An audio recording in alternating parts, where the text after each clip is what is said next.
दोस्तों नमस्कार। स्वागत है आपका हमारे इस यूट्यूब मंच पर।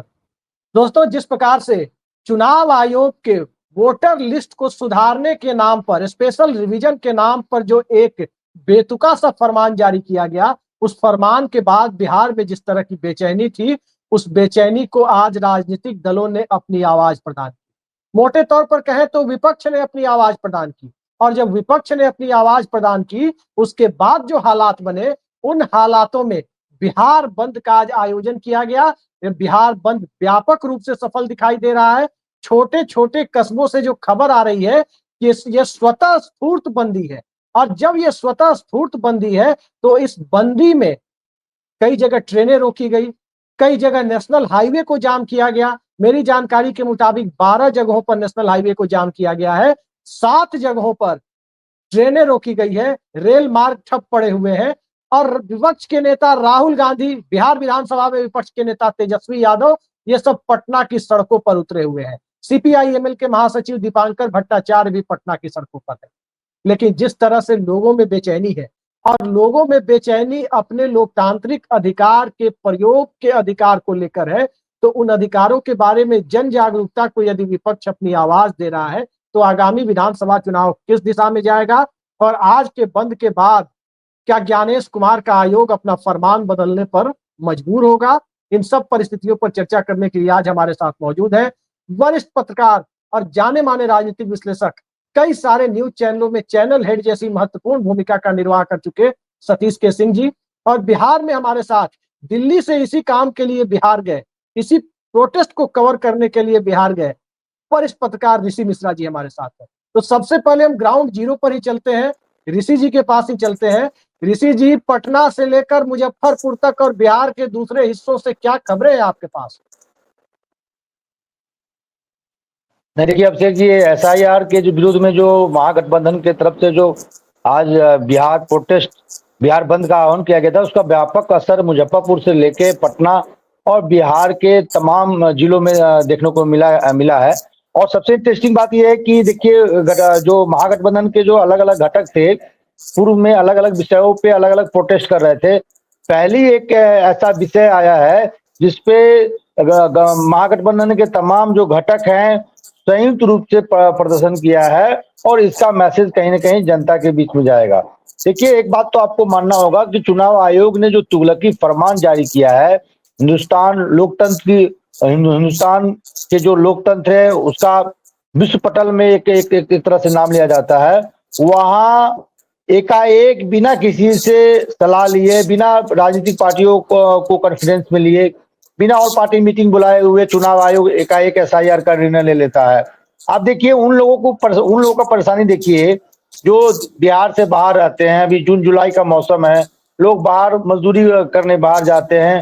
बहुत से लोग जो आईटी प्रोफेशनल हैं, बेंगलोर में है, हैदराबाद में है, मुंबई में है, कई देश से बाहर है। अब उन लोगों को इन शॉर्ट पीरियड में कैसे वो अपने घर आए और अपना जो मतदाता सूची में अपना नाम जुड़वाए, ये तमाम जो परेशानियां हैं लोगों को सामना करना पड़ रहा है। सबसे महत्वपूर्ण बात यह है अभिषेक जी, उन लोगों को सबसे ज्यादा परेशानी है जो शिक्षित नहीं है, जिनके पास जमीन नहीं है, वो कहाँ से रिकॉर्ड लाएंगे? आप बताइए, जो 10th पास नहीं है, 10th के जो मार्कशीट में वो डेट ऑफ बर्थ लिखा होता है, हालांकि बिहार बोर्ड वाले में तो नहीं लिखा होता, सीबीएसई वाले में लिखा होता है। नहीं, बिहार बोर्ड वाले में कहाँ का? अच्छा, बिहार बोर्ड वाले में भी होता है। तो जो मान लीजिए जो 10th पास नहीं है, वो कहाँ से लाएंगे जिनके पास जमीन नहीं है? और बहुत से जो गरीब तबका के लोग हैं, खासकर दलित, महादलित और अति पिछड़ा समाज से आने वाले लोग जो है, जिनके पास जमीन नहीं है, शैक्षणिक सर्टिफिकेट नहीं है, वो कहाँ से अपने आप को साबित करेंगे? और सबसे बड़ी बात मैं ये कहना चाहता हूँ आपके माध्यम से कि जो आधार कार्ड जिसके मदद से तमाम डॉक्यूमेंट बनते हैं, उसी आधार कार्ड को आप मान नहीं रहे हैं। तो ये तमाम चीजें हैं, कहीं ना कहीं मुझे लगता है कि ये चुनाव आयोग का तुगलकी फरमान है, और जो विपक्ष ने एकता का जो परिचय दिया है, उससे कहीं ना कहीं चुनाव आयोग पर दबाव बनेगा। जी सतीश सर, मैं आपके पास आ रहा हूं। क्या लगता है आपको, जिस ढंग से बिहार में राहुल गांधी भी आज सड़क पर उतरे हैं, और पटना में जो बातें राहुल गांधी ने कही है उसको संक्षेप में आपसे हम कहें तो उन्होंने साफ साफ कहा है कि महाराष्ट्र की तरह बिहार में वोट चोरी की कोशिश की जा रही है। कानून चुनाव आयोग को नहीं छोड़ेगा, ये राहुल गांधी कह रहे हैं। अब आपको क्या लगता है, जनता में जिस स्तर की प्रतिक्रिया गांव-गांव में देखी जा रही है, कहीं ये बटाईदारी अधिनियम के बाद जो उपचुनाव में जनाक्रोश उपजा था नीतीश कुमार के खिलाफ 2009 में 17 सीटों के उपचुनाव में, कि लोकसभा की सफलता सीधे उपचुनाव की असफलता में बदल गई थी, उस तरह के हालात तो नहीं बन रहे हैं? अभिषेक जी, मैं थोड़ा सा दूसरे ढंग से इसको बोलना चाहता हूं। मुझे ये लगता है कि ये जो चुनाव आयोग का सर है, तो भारतीय जनता पार्टी और उसके तमाम सहयोगियों का सर कटवा के रहे। SIR जो है, मैं बिहार में जो देख पा रहा हूं, जो महसूस कर पा रहा हूं, देखने से ज्यादा महसूस कर पा रहा हूं कि जो हजारों साल का बिहार का इतिहास रहा है, कि आप उसको कुछ मत दे दो, बिहारियों को कुछ मत दो, लेकिन उसकी आवाज मत दबाना। ये पूरा इतिहास देखिए, हजारों हजार साल के इतिहास की बात कर रहा हूं, है कि नहीं? बुद्धिज्म जैनिज्म आया तो भी एक प्रोटेस्ट रिलीजन। हम तो देख रहे हैं कि इस प्रकार से जो ये बवंडर फैल रहा है, ये एक जल सैलाब का जो आगाज हो रहा है, वो भारतीय जनता पार्टी के लिए, मैं समझता हूं कि बिहार से पूरे देश के लिए मैसेज। इस बात को नोट कीजिए, देश के लिए मैसेज है। और जो चीजें हो रही हैं, देखिए, भारत का आधार क्या है? भारत का आधार ही जो है वोट है। भारत का आधार ही वोट। तो जो जिस आधार के आधार पर आप सारी दस्तावेज बनाते हैं, पासपोर्ट तक में भी आधार खोजते हैं, तो एकाएक मैं कह रहा हूं कि घुसपैठिए इस देश में है घुसपैठ, तो उसको निकालने के लिए 20-25 दिन और 14 साल से जनगणना नहीं, और 25 रोज में घुसपैठिए निकल जाएंगे। 2014 से कितने गीत निकले जरा ये बता दीजिए। तो ये जो चीजें हो रही हैं, और गरीब गुरबा अकलियत और जो SC/ST जो आप कहते हैं, वो जो गरीब तबका है, जो 2000 किलोमीटर चला था कोरोना के समय, वो वही तबका है, उसको सबसे ज्यादा इसका प्रभाव पड़ेगा। मैं अभी भी कह रहा हूं कि अगर वोटर लिस्ट की सफाई करनी है तो निश्चित रूप से करना चाहिए, पूरे देश में करना चाहिए, लेकिन इसकी आगाज 25 दिन के भीतर बिहार से क्यों? 24 के चुनाव के बाद ये क्यों नहीं हुआ? या 24 का चुनाव ही इस पर क्यों नहीं हुआ? 2003 के बाद आपको 25 दिन सिर्फ मिले। तो ये बहुत जो प्रोटेस्ट हो रहा है, वो प्रोटेस्ट जनता का प्रोटेस्ट है। मैं इसको राजनीतिक दलों से आगे देखता हूं। राजनीतिक दल तो अपना वो नहीं भी कोई चीज होगा तो वो नोटबंदी का आरोप लगा के वो कोई अपनी सड़कों पर आ जाएंगे। लेकिन जैसा कि मैंने आपसे एक बात फिर कहूंगा कि बिहारियों से सब कुछ ले लीजिए, कुछ नहीं मांगेगा वो, सहला लीजिए, फुसला लीजिए, लेकिन उसकी आवाज और उसका वोट ले लीजिएगा, तो ये फिर आप एक ऐसे विभीषिका को आमंत्रण दे रहे हैं जिसको आपको अंदाजा नहीं है। जी नहीं, तो आज जिस ढंग से विपक्ष के नेता राहुल गांधी उतरे या तेजस्वी यादव, दीपांकर भट्टाचार्य, सभी दलों के नेता पटना की सड़कों पर दिख रहे हैं, बिहार निर्वाचन कार्यालय में जाकर ज्ञापन भी दिया है, इसके बाद आपको क्या लगता है, जनता की आवाज ने विपक्ष को मजबूर किया है या विपक्ष ने जनता की आवाज को पहचानते हुए अपनी तरफ से जनता को जागरूक करने की कोशिश की है? दोनों के बुनियादी फर्क को किस रूप से आप देखते हैं? देखिए, जनता की आवाज है और जनता में रोष है और जो आक्रोश है, उसका फायदा उठाने का विपक्ष कोशिश कर रहा है। वो एक बैठे बिठाए उनको एक बड़ा मुद्दा मिल गया, ये दोनों मिल गया, इस चीज को समझना चाहिए। और वहां के मुख्यमंत्री जी जो है, मुख्यमंत्री जी का तो पता नहीं है कि उनका वोटर लिस्ट में नाम है कि नहीं। गहन पुनरीक्षण जो 24-25 दिन में हो रहा है, उसमें वो अपना चेक करने की स्थिति में है कि नहीं है? तो ये बहुत उल्टा दाव मेरे ख्याल से पड़ चुका है। और भारतीय जनता पार्टी, और भाई आपने जनवरी में पुनरीक्षण किया था ना, इसी ने कुछ एक लिस्ट निकाला था, तो ये अचानक से 25 रोज में सब कुछ कर देने का, सब दस्तावेज हमसे मांग लीजिए, दस्तावेज जो जो मांगा गया है उसमें से हमारे पास तो हमको लगता है उसके लिए हमको 25-30 दिन लग जाएगा कि हाथ जुटा ले। आप समझ लीजिए इस चीज को। और दूसरी बात जो ये समझ रहे हैं कि बाहर में, मुझे जानकारी है इस बात की कि जो बाहर में विस्थापित बिहारी जहां नौकरी और ये वो करने के लिए, मजदूरी करने के लिए है, वहां भी एक सघन अभियान चलाया गया भारतीय जनता पार्टी के द्वारा। हर जगह उन लोगों को संपर्क करने का प्रयास हुआ है, सभाएं की गई। लेकिन मैं आपको अपने अनुभव से बताता हूं, मैं कोई भाजपा विरोधी किसी का पक्ष वाला नहीं, मैं अपने अनुभव से आपको बता रहा हूं।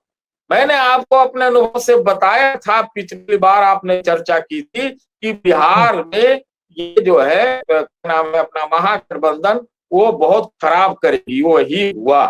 और मैं इस बार आपसे कह रहा हूं, सिर्फ बिहार में नहीं, पूरे भारत में इस वक्त स्थिति ऐसा है कि ये एकदम, मैं अगर थोड़ा सा अतिशयोक्ति भी करूं तो ये एक भाजपा के खिलाफ बयार बहने लगा। इस चीज को समझ लीजिए। कारण हम आपको बता देते हैं, जो ऑपरेशन सिंदूर में जो पताका फहरने की थी, शायद वो नहीं फहरा। ये लोग रोड पर मिल जाते कि चढ़े तो वापस क्यों चले। इस तरह अभी अमेरिका आपको हर दिन एक न एक तरह से बेइज्जत करने का प्रयास कर रहा है। और हमारी माली हालत, जीडीपी जितना दिखा लीजिए, जीडीपी आप जितना दिखा लीजिए, लेकिन एक व्यक्ति के रूप में मेरी आर्थिक हालत बहुत खराब है, जहां अवसर कोई उम्मीद नहीं दिख रही है। इसलिए उसमें अगर ऐसी चीजें होती हैं, इलेक्शन कमीशन के द्वारा ही हुई है, मैं कह रहा हूँ भाजपा करा रही, मैं तो टेक्निकली और लीगली भी साउंड कहना चाहता हूँ, ये इलेक्शन कमीशन करवा रहा है। इसलिए मैंने कहा कि इलेक्शन कमीशन का जो SIR सर है, वो भाजपा के सहयोगियों का सर कटवा देगी। जी, बहुत बड़ा पॉइंट। मैं भी आ रहा हूँ आपके पास, सतीश सर, मैं आ रहा हूँ आपके पास। ऋषि जी के पास चलते हैं। ऋषि जी ग्राउंड जीरो पर है। ऋषि जी, मैं इसी में एक बात जोड़ना चाहता हूँ। सवाल मेरा सुन लीजिए, पहले आप जोड़िएगा बात, सवाल सुन लीजिए। अभी आज जो मैंने गांव कस्बों से, मैंने अपने गांव में भी पता किया, दूसरे इलाकों में भी पता किया है, खासकर नॉर्थ बिहार में, और खास करके जहानाबाद से मेरे पास फोन आया है, जिस इलाके से सतीश सर आते हैं, उस इलाके से मेरे पास फोन आया है कि ऐसा नहीं है कि पिछड़े वर्गों के लोगों की भागीदारी है, अकलियत के लोगों की भागीदारी है, और ऐसा भी नहीं है कि अनुसूचित जाति वर्ग के लोगों की भागीदारी है। अपर कास्ट के लोग भी इसके खिलाफ खुलकर सड़क पर उतरे हुए हैं।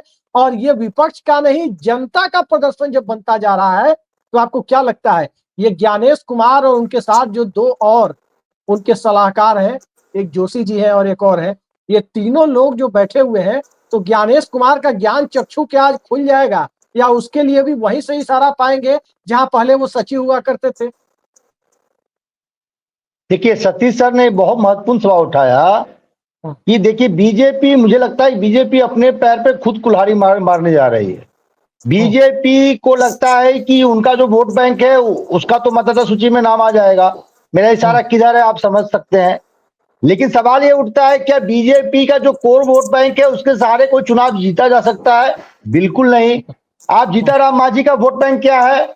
मुसर समाज के नेता है वो। मुसर समाज जो है जनरली भूमिहीन होते हैं, साक्षरता दर उसमें बहुत कम है। नरेंद्र मोदी सुन तो लीजिए, कितने लोग से साक्षर है, कितने लोग के पास डॉक्यूमेंट है?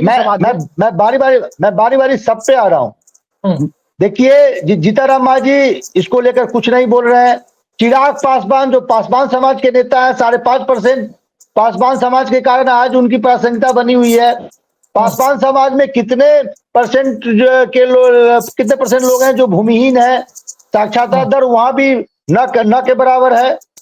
तो मुझे आश्चर्य लगता है, और खासकर नीतीश कुमार को लेकर देखिए, उनका आधार वोट बैंक क्या है? EBC, महादलित और ज्ञान यादव ओबीसी, कुर्मी कुशवाहा, और कुर्मी कुशवाहा में भी बहुत से ऐसे लोग हैं जो भूमिहीन है।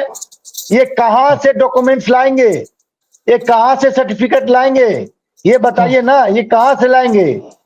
तो ये नीतीश कुमार या जीतन मांझी या चिराग पासवान को समझ में नहीं आता। जब टीवी डिबेट में इनके प्रवक्ता जाते हैं तो एसआईआर का समर्थन करते हैं। एक जो नेता जी है सतीश सर, उनको जानते हैं, केसी त्यागी, तो ऐसे बिहेव करते हैं जैसे उनसे बड़ा विद्वान कोई नहीं हो। वो ये ग्राउंड रियलिटी नहीं समझ रहे हैं।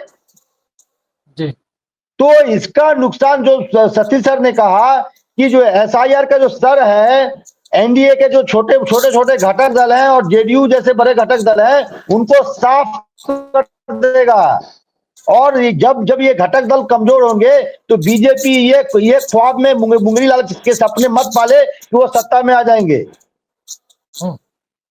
बिल्कुल बिल्कुल, आपने सही कहा बहुत कि स्थिति बीजेपी को एक आप ये बिल्कुल देखिए, ये किसी पार्टी या गठबंधन का प्रोटेस्ट नहीं है, ये जनता का आंदोलन बनता जा रहा है। और एक बात करके मैं खत्म करूंगा कि ये बैठे बैठाए मुद्दे ने बिहार में तो महागठबंधन एकजुट दिख रहा था, बाहर जो बिखराव था कांग्रेस टीएमसी तमाम पार्टियों में, उनको एक प्लेटफॉर्म पे लाने का काम ये मुद्दा किया है। आज बंगाल में देखिए किस प्रकार से प्रोटेस्ट हुए हैं।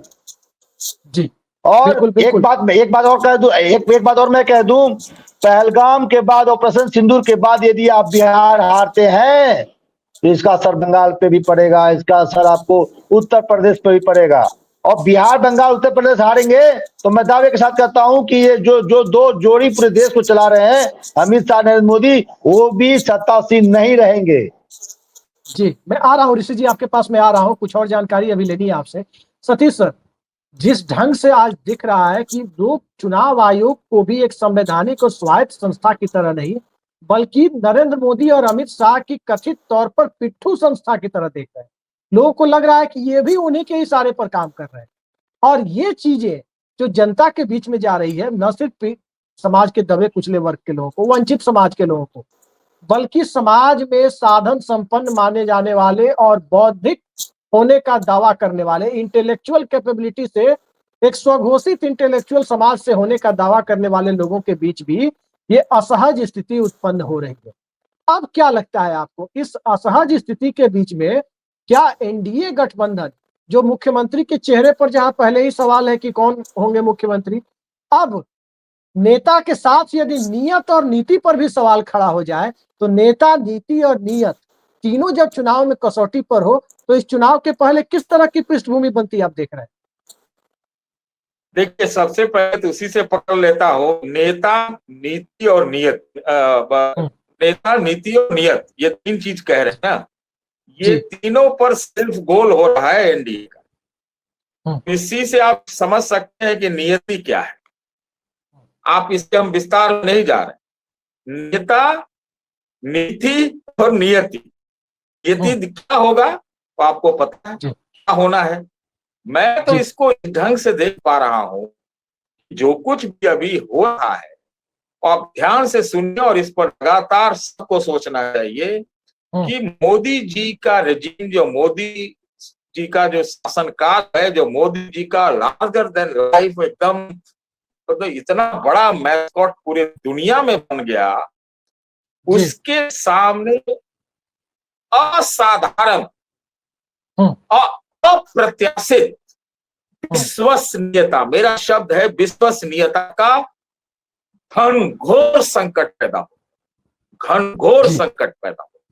फिर बोल रहा, अगर मुझे आश्चर्य नहीं होगा, मैं हो सकता है कि आज थोड़ा प्रवाह में ज्यादा बोल रहा हूं, ये 1978-79 में एक बेल्छी मैसेकर हुआ था बिहार, 77 और 77 में उसके हुआ। बाद, हाँ जो याद है थोड़ा हाथी वाला, उसके बाद जो माहौल बदला था, वो कहीं एक मोमेंट ना हो जाए।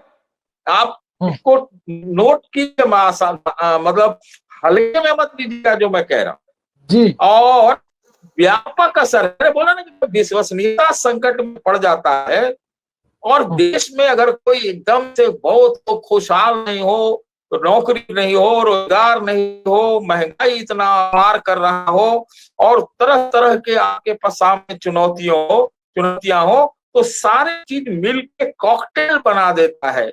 यही हाल, हम तो यहां तक जाएंगे, यही हाल इंदिरा गांधी ने के समय जब वो 72, 73, 74 के हालात भी ऐसे ही हो गए, उतना तो नहीं कहेंगे, लेकिन हालात जो है कोई अच्छा नहीं है। इसमें ये छोटा छोटा काम जो है उससे और भी सभ्यता के संकट पैदा हो रहा है। बड़ी मान लीजिए कि मानते हैं कि इसमें नीति और सब कुछ ठीक भी होगा, मान लेते लेकिन फिर भी जो एक व्यापक लोगों में असर जा रहा है वो विश्वसनीयता को और तार कर रहा है। और ये जो है भारत के सामने अभी 77 तरह की चुनौतियां एक साथ खड़ी हो गई हैं। उसमें ये जो चुनौतियां हैं वो एक कारण बन सकता है जो आपका जो अंदर का जो आक्रोश है वो बाहर निकले। सतीश सर, इसके साथ एक सवाल और है, संक्षेप में जवाब चाहेंगे।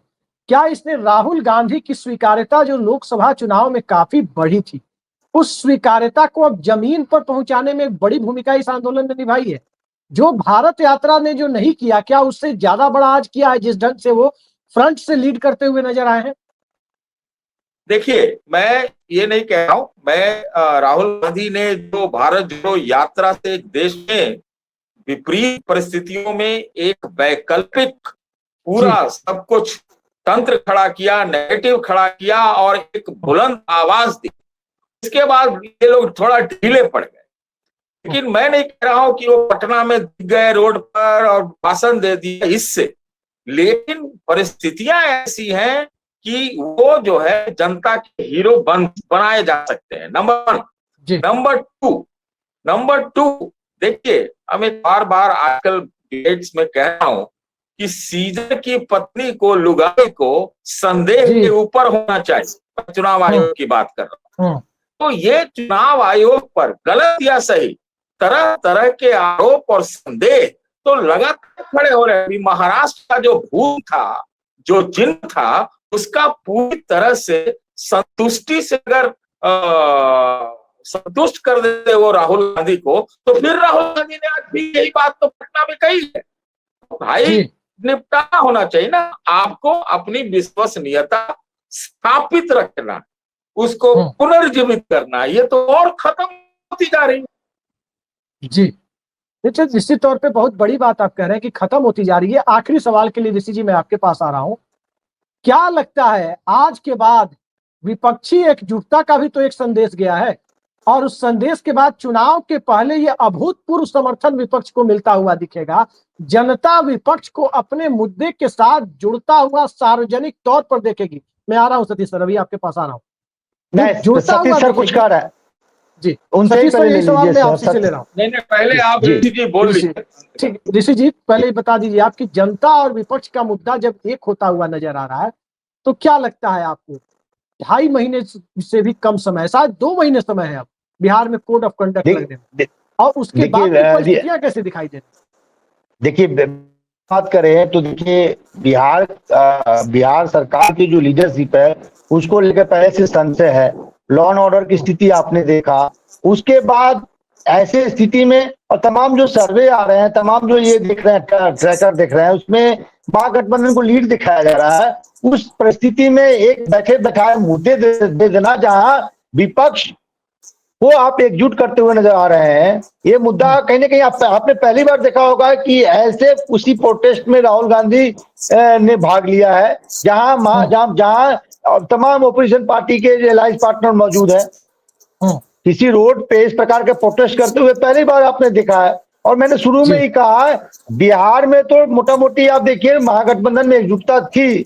बाहर इसके जो बाहर मैसेज जाएंगे, बंगाल में चुनाव होंगे, हो सकता है टीएमसी कांग्रेस में गठबंधन हो जाए, हो सकता है कि इसका फायदा आपको बंगाल में मिले, उसका फायदा उत्तर प्रदेश में अखिलेश यादव को मिले। तो कहीं ना कहीं बिहार यदि बीजेपी लूज करती है तो ये कहीं ना कहीं इसका बड़ा असर पड़ेगा अभिषेक जी। और यूनाइट अपोजिशन कितना मजबूत है, कितना भारी पड़ता है एनडीए पे, आपने लोकसभा चुनाव में देखा। यदि नीतीश कुमार जैसे पार्टनर यदि उस समय लोकसभा चुनाव में इंडिया गठबंधन में होते, तो मुझे नहीं लगता है कि आज नरेंद्र मोदी प्रधानमंत्री होते। तो ये कहीं ना कहीं विपक्ष ने सही मुद्दा उठाया है और बेहतर स्ट्रेटजी के साथ आगे भी इसको इसके मोमेंटम को बना कर रखना है। जी सतीश सर, आखिरी टिप्पणी आपकी, आज के बाद क्या चुनाव आयोग अपना फरमान वापस लेगा? जनता के अरमान के सामने फरमान के कसबल ढीले पड़ जाएंगे या फिर कुछ और परिस्थितियां होगी? अभी तो कोर्ट ही डिसाइड करेगा, अब तो कोर्ट को करना है। अब कोर्ट पर हम टिप्पणी नहीं करेंगे। हमें नहीं लगता चुनाव आयोग अब इतना, कल ही सुनवाई है 10 जुलाई को।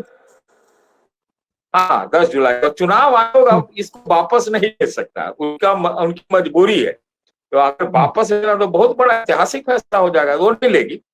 लेकिन अब देखिए कोर्ट में क्या होता है। मैं इसी से जुड़ा हुआ बात कर रहा हूँ कि हम लोगों ने आज जो यहाँ पे चर्चा की वो गहन पुनरीक्षण पर हमने चर्चा की। लेकिन आज के दिन तो भारत बंद का भी कॉल है। भारत बंद पर ही हम आ रहे थे जी। भारत बंद पर जो हालात बिहार बंद है, अभी तक बिहार बंद है, भारत बंद है, बिहार पर रह गई जी। हाँ तो सुनिए ना, मैं कह रहा हूँ, मैं भारत बंद को ज्यादा महत्वपूर्ण मानता हूँ कि बिहार के वोटर पुनरीक्षण से। आप इसको समझिए, बहुत समय बाद बीच बीच में रह के बंद होता रहता है लेकिन पता नहीं चलता था। इस भारत बंद में दम नजर आया। कारण मैंने आपको शुरू में ही बोला कि जो व्यक्तिगत माली हालत है आर्थिक, वो बहुत खराब हो रही है और वो चीज आपको सामने नजर आ रहा है। मुझे तो ये भी लगता है, देखिए जब किसानों का आंदोलन हुआ था तो मैं बराबर ये कहता था और फिर दोहरा रहा हूं कि मैं इसे किसान का आंदोलन नहीं मानता हूं। मैं गरीब भारत जो गांव में रहती है उसका उद्गार मानता हूं। तो आज के दिन में जो ये स्थिति बन रही है और जिस प्रकार के चौतरफा चुनौतियां हो रही हैं, जहां पर मोदी जी के सामने क्राइसिस ऑफ क्या बोलते हैं उसको, विश्वसनीयता हो रही है, वैसे में ये क्या रूप लेगा हम इसका संकेत ही इसको मान सकते हैं। आगे क्या होने वाला है अब मेरे बस का नहीं है कि मैं इसको उतना सोच पाऊं, लेकिन स्थितियां बहुत प्रतिकूल हो रही है। कुछ इसका असर हमको 24 के चुनाव में दिखा और अभी जो चीजें हो रही हैं, बात जिसमें आपके साथ तो कोई है ही नहीं है, कोई नहीं है ना कि आप रोक ठोक कोई चीज करते चले जाए और आपके ऊपर कोई, हो सकता है कि आपके ऊपर कोई अंकुश नहीं हो, लेकिन हाल के दिनों में जो देश की और वैश्विक परिदृश्य पैदा हुई है वो उसमें बहुत सारी चुनौतियां एक साथ बढ़ गई। जी बिल्कुल, आपने कहा कि वैश्विक स्तर पर चुनौतियां अलग, भारत के अंदर लोकतांत्रिक व्यवस्था के भीतर, डेमोक्रेसी के भीतर साख का संकट न सिर्फ सरकार पर बल्कि संवैधानिक संस्थाओं पर यदि खड़ा हो जाए और उन साख के संकट के बीच संदेह के वातावरण के ऊपर, संदेहास्पद परिस्थितियों के निर्मित होने के हालात के ऊपर यदि जनता भी उन संदेह के साथ खड़ी होती हुई दिखाई दे, तो आप समझ सकते हैं कि देश का जनमत किस दिशा में जा रहा है। राहुल गांधी और तेजस्वी यादव निमित्त मात्र हो सकते हैं उन जनमत को आवाज देने के लिए, लेकिन असल बात यह है कि नेता की विश्वसनीयता पर संकट है, नीति पर संकट है और नियत पर सवाल है। नेता, नीति और नियत जब तीनों पर एक साथ सवाल हो जाए तो डेमोक्रेसी में सत्ता और संवैधानिक संस्थाओं का अपने मौजूदा स्वरूप पर पुनर्विचार करने के लिए, अपने गिरेबान में झांकने पर मजबूर होने के लिए इससे आदर्श परिस्थितियां और दूसरी नहीं हो सकती है। देखते हैं ज्ञानेश कुमार का आयोग कब झांकता है, न्यायपालिका कब इस पर कड़ा एक्शन लेती है और जिस प्रकार से बिहार की जनता ने सड़क पर उतरकर अपना जज्बा दिखाया है, वो जज्बा किसी भी चुनाव आयोग के फरमान पर बहुत भारी दिखाई दे रहा है। आज की इस बेहद सार्थक चर्चा में जुड़ने के लिए सतीश के सिंह जी और ऋषि मिश्रा जी, आप दोनों ने समय निकाला और इस अभूतपूर्व बिहार बंदी को पर एक सार्थक और सार्वभौमिक चर्चा की। इसके लिए बहुत बहुत धन्यवाद आपका। नमस्कार।